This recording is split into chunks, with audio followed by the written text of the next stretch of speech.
नमस्ते, मी वंदना फाफाळे. काव्यरसिका या माझ्या यूट्यूब चॅनलमध्ये आपणा सर्वांचे सहर्ष स्वागत. आज मी तुमच्यासोबत संवाद साधणार आहे आपल्या राजभाषेबद्दल, अर्थात मराठी भाषा गौरव दिनाबद्दल. लाभले आम्हास भाग्य बोलतो मराठी, जाहलो खरेच धन्य ऐकतो मराठी. धर्मपंथ जात एक जाणतो मराठी, एवढ्या जगात माय मानतो मराठी. एवढ्या जगात माय मानतो मराठी. मराठी ही इंडो युरोपियन भाषाकुलातील एक भाषा आहे. भारतातील प्रमुख 22 भाषांपैकी मराठी ही एक भाषा आहे. महाराष्ट्र राज्याची ती अधिकृत राजभाषा आहे. मराठी मातृभाषा असणाऱ्या लोकसंख्येनुसार मराठी ही जगातील 15वी व भारतातील 3री भाषा आहे. नुकताच आपल्या भाषेला अभिजात भाषेचा दर्जा मिळाला. ही आपल्या सर्वांसाठी अत्यंत आनंदाची आणि अभिमानाची गोष्ट आहे. मराठी ही केवळ भाषा नाही, तर ती महाराष्ट्राची ओळख आहे, महाराष्ट्राची संस्कृती आहे, महाराष्ट्राची अस्मिता आहे. मराठी भाषेला छत्रपतींच्या शौर्याचा आणि स्वराज्याचा सुगंध आहे. मराठी भाषा म्हणजे सरस्वतीच्या दरबारातील मौल्यवान रत्न आहे. ती अलंकारांनी सजलेली आहे. आर्या, ओवी, छंद, वृत्त, अभंग तिच्या घरी पाणी भरतात.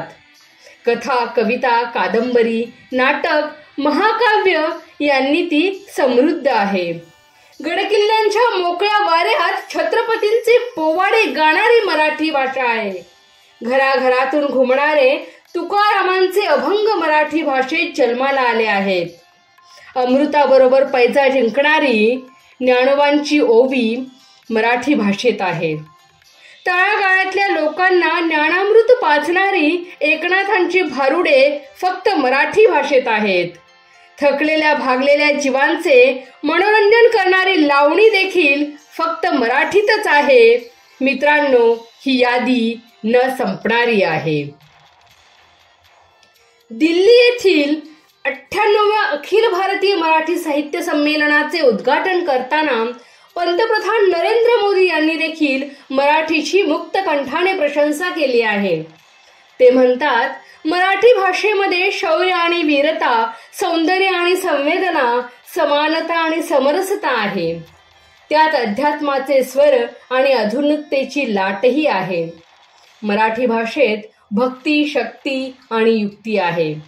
तर संमेलनाच्या अध्यक्षा डॉक्टर भवाळकर म्हणतात, महाराष्ट्राला सातत्याने पांडुरंगाचे स्मरण करायला लावणारी मराठी भाषा जरी संतांनी टिकवली असली तरी ज्या दिवशी आईने आपल्या बाळासाठी पहिली ओवी म्हटली असेल त्या दिवशी मराठी भाषा जन्माला आली आहे. माझी मराठी काळ्या सावळ्या विठुरायाप्रमाणे सर्वांना सामावून घेणारी आहे. म्हणूनच चंद्रभागेच्या वाळवंटाप्रमाणे ती दिल्लीतील यमुना तीरीही गजबजली. आपण इंग्रजी, हिंदी बोलतो तेव्हा त्यात मराठी शब्द कधीच वापरत नाही. पण मराठी भाषेने मात्र इंग्रजी, हिंदी, संस्कृत, फारसी, अरबी अशा वेगवेगळ्या भाषांचे अनेक शब्द जसेच्या तसे स्वीकारले आहेत. अशा प्रकारे आपली मायबोली सर्वांना स्वीकारून पण स्वतःचा वेगळेपणा जपून आजही महाराष्ट्राच्या मातीत दिमाखात आणि वैभवात नांदते आहे. आणि म्हणूनच अभिजातचा दर्जा तिच्या गळ्यात चंद्रहारासारखा शोभत आहे. धन्यवाद. तुम्हाला जर हा माझा व्हिडिओ आवडला असेल तर लाईक करा, शेअर करा आणि सबस्क्राईब करा. धन्यवाद.